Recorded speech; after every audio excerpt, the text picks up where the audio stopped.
बिना सिर की ताबीर बन जाएंगे, जहर नफरत की अक्सीर बन जाएंगे। हम मोहब्बत की तनवीर बन जाएंगे, नई उंदलुस की तकदीर बन जाएंगे। قبل في الجلسة الماضية كان هنا شخص جاء، هو ما كان أحمدي لكن الحمد لله هو بايع بعد الجلسة. أبو مأمون صالح أبو علي. How is he? الحمد لله. الحمد لله very strong. هو يقرأ بحماس كتب سيدنا أحمد عليه السلام، وسألني سؤال جاء في حمامة البشرى. سيدنا أحمد عليه السلام يقول: فالذين ضرب الله عليهم إلى يوم القيامة كل ذلة، وأخبر في كتابه الكامل المحكم أن اليهود يعيشون دائما تحت ملك من الملوك، صاغرين مقهورين، ولا يكون لهم ملك إلى الأبد. الآن يعني السؤال Understand. And why it happened? Because the Holy Quran itself has prophesied that the Yahud will be given one more chance, and that is an exceptional chance which will be given to Yahud. लफीफा का लफ्ज़ जहाँ आता है ना, yet this is why I said Hazrat Masih Sallallahu book should be read in totality and repeatedly to understand the meaning.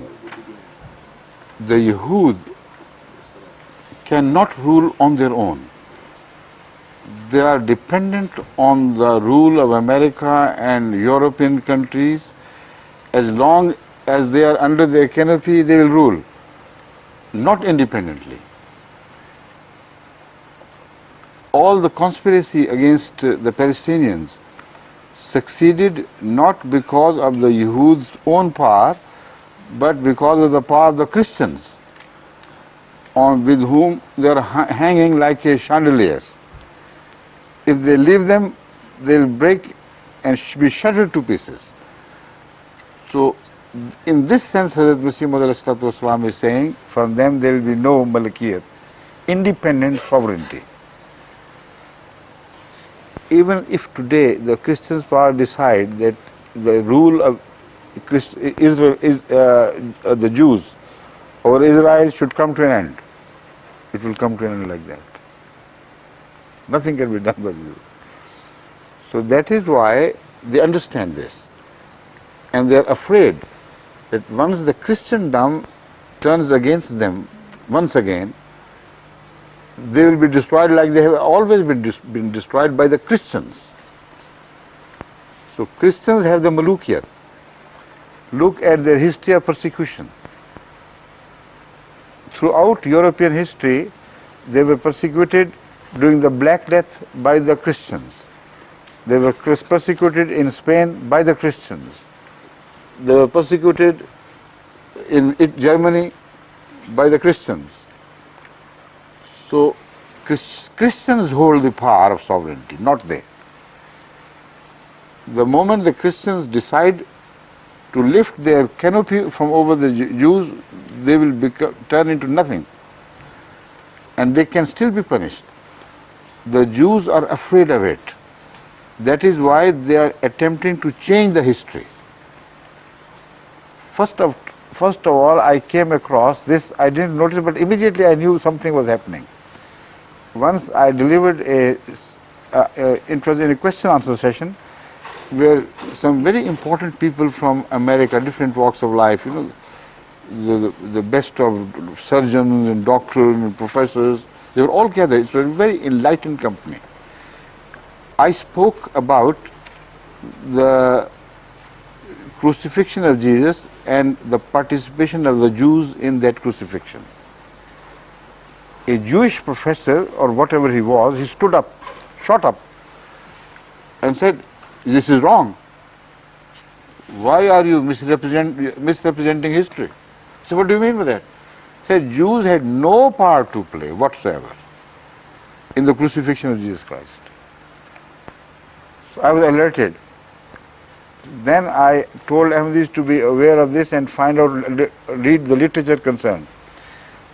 now it has transpired that the Jews all over the world have acquired this as a policy to dissociate them from the crucifixion of Jesus Christ. They're writing books and legendary mythical books, but continuously they're bombarding the Christian mind that it were not Jews who had anything to do with the cruelty done to Jesus Christ. The Pope said that. What? The Pope declared that. Now this is the second part. The Christendom is at one with them now. They have turned the issue into a racial issue now. They say it is not the supremacy of Judaism or Christianity. We belong to you now. We are white and you are white. So together we should rule the world, and we are working as your representative to keep the nasty things under command and to keep them to their size. So this is also written. I have got record with me, published record, that the Americans were told by the Israelites, and this is recorded by the chief intelligence officers of United States, that they were told that you give us the dirty work of destroying this and that, the blame will be ours and the cause will be yours. See? That is how they are equating with each other, so that whatever they may do to the world, if they have any malintention, the white people, Christian white people, will be defrauded. They will think that they are serving their cause. But it will be the Jewish interest will be served. That will be served. So that is why they have dissociated themselves completely from any cruelty done to Jesus Christ, peace be upon him. So we are dealing with a very, very, what should I say, if not crooked, very cunning world. The Jews themselves say it often. They say it We are openly. We are dependent on them. That's right. They say that. But they are ruling despite the fact that they are under. This is their cleverness. So can't we, if we try to see if there is a certain punctuation in this sentence, we may understand it in a different way. That they may have a temporary position, but that will not be forever. If we No, read but it, this is mentioned in the Quran clearly, what you are saying. uh-huh. This is mentioned in the Quran very clearly, that their position will be temporary Yeah. until they misbehave.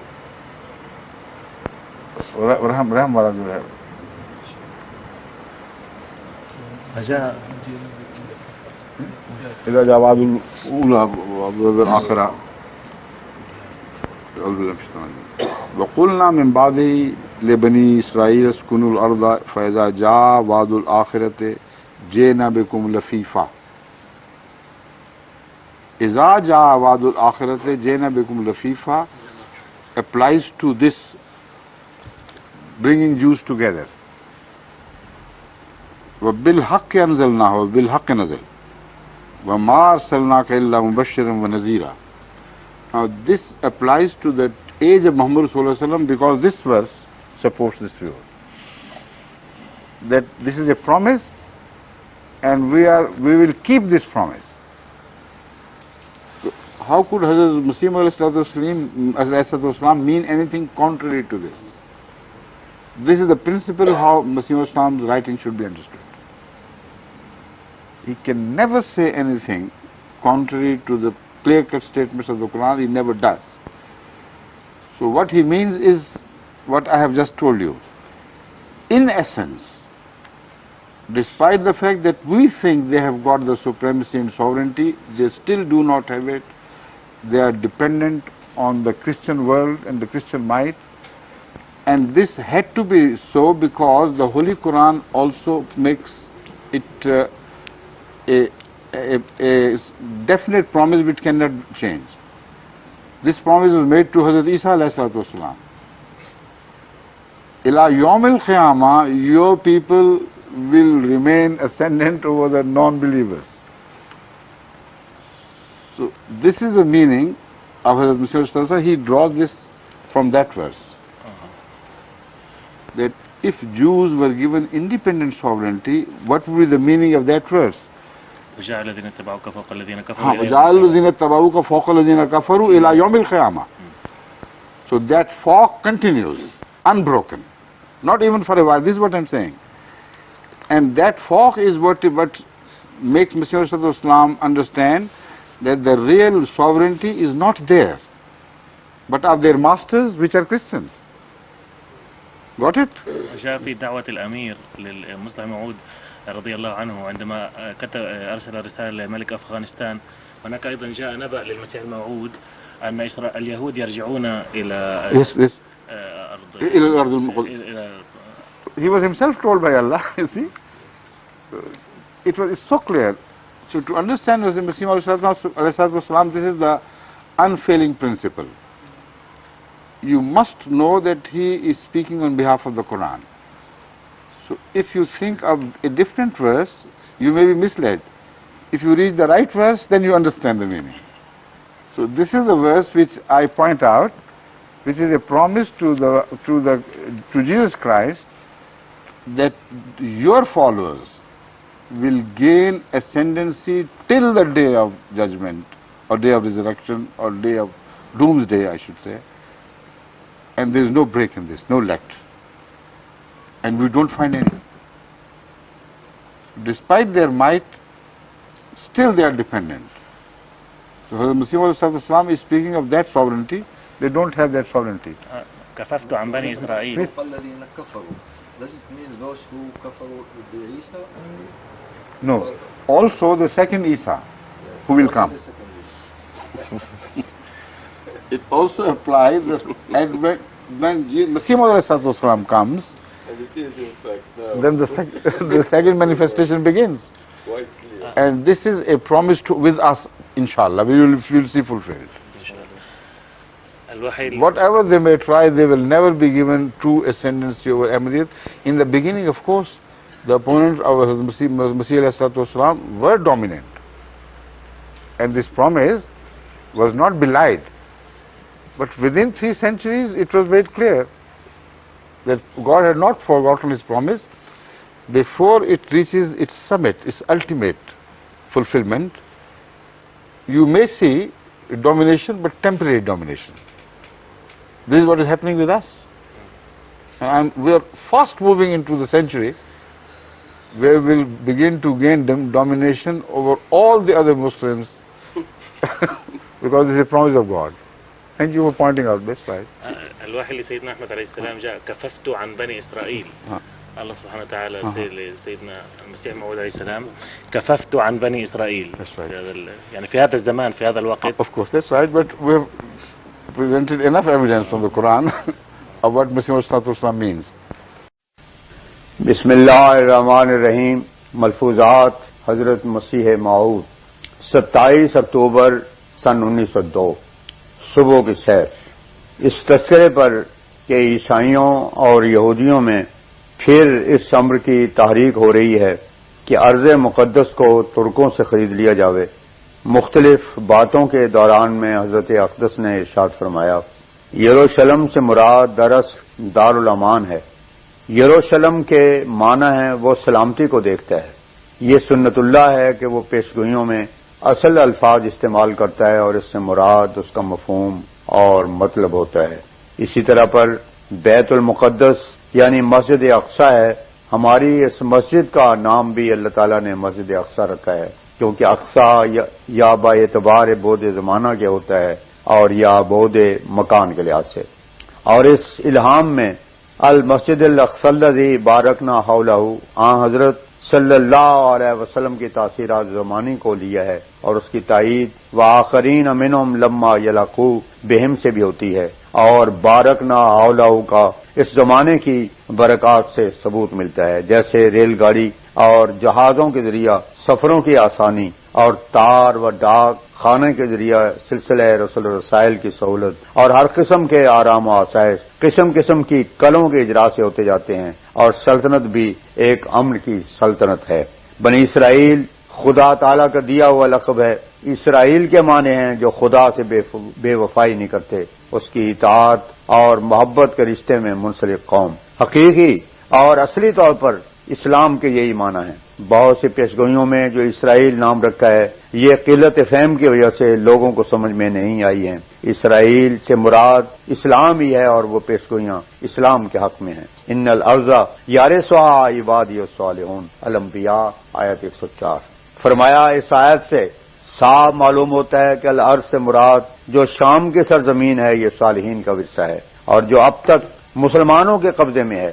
خدا تعالیٰ نے یار سہا فرمایا ہے، یملے کوہا نہیں فرمایا۔ اس سے صاف پایا جاتا ہے کہ وارث اس کے مسلمان ہی رہیں گے، اور اگر یہ کسی اور کے قبضے میں کسی وقت چلی بھی جاوے تو قبضہ اسی قسم کا ہوگا جیسے راہن اپنی چیز کا قبضہ مرتہن کو دے دیتا ہے۔ یہ خدا تعالیٰ کی پیش گوئیوں کی عظمت ہے۔ ارض شام چونکہ انبیاء کی سرزمین ہے، اس لیے اللہ تعالیٰ اس کی بے حرمتی نہیں کرنا چاہتا کہ وہ غیروں کے میراث ہو۔ یار سہا عبادی الصالحون، فرمایا صالحین کے معنی یہ ہیں کہ کم از کم صلاحیت کی بنیاد پر قدم ہو۔ مومن کی جو تقسیم قرآن شریف میں کی گئی ہے، اس کے تین ہی درجے اللہ تعالیٰ نے رکھے ہیں: ظالم، مقتصد، سابق بالخیرات۔ یہ ان کے مدارج ہیں، ورنہ اسلام کے اندر یہ داخل ہیں۔ ظالم وہ ہوتا ہے کہ ابھی اس میں بہت غلطیاں اور کمزوریاں ہیں، اور مقتصد وہ ہوتا ہے کہ نفس اور شیطان سے اس کی جنگ ہوتی ہے، مگر کبھی یہ غالب آ جاتا ہے اور کبھی مغلوب ہوتا ہے۔ کچھ غلطیاں بھی ہوتی ہیں اور صلاحیت بھی۔ اور سابق بالخیرات وہ ہوتا ہے جو ان دونوں درجوں سے نکل کر مستقل طور پر نیکیاں کرنے میں سبقت لے جاوے اور بالکل صلاحیت ہی ہو، نفس شیطان کو مغلوب کر چکا ہو۔ قرآن شریف ان سب کو مسلمان ہی کہتا ہے۔ ہماری جماعت ہی کو دیکھ لو کہ وہ 1,00,000 سے زیادہ ہے، اور یہ سب کی سب ہمارے مخالفوں ہی سے نکل کر بنی ہے، اور ہر روز جو بیعت کرتے ہیں یہ ان میں ہی سے آتے ہیں۔ ان میں صلاحیت اور سعادت نہ ہوتی تو یہ کس طرح نکل کر آتے؟ بہت سے خطوط اس قسم کی بیعت کرنے والوں کے آتے ہیں کہ پہلے میں گالیاں دیا کرتا تھا، مگر اب توبہ کرتا ہوں، مجھے معاف کیا جاوے۔ اگر صلاحیت کی بنیاد پر قدم ہو تو وہ صالحین میں داخل سمجھا جاتا ہے۔